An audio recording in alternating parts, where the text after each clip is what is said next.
বাঁধাকপিটা দমে বসাই দিচ্ছি, ভাপে একটু ভাপটা হোক, পরে আমি এটা বাগার দিব। অল্প একটু লবণ দিয়ে দিলাম, অল্প একটু হলুদ, কালার। এভাবে আমি সব কিছু মিলাই দিলাম। বাঁধাকপিটা আমি দিয়ে দিলাম ডাইলে,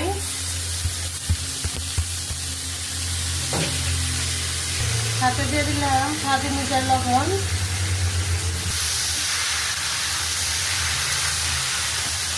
দিলাম কিছু পেঁয়াজ পাতা, সাথে আছে ধনিয়া পাতা, মিশিয়ে দেই। আমার পাতাগুলো ভাজিতে হয়ে গেছে, নামে ফেলামু।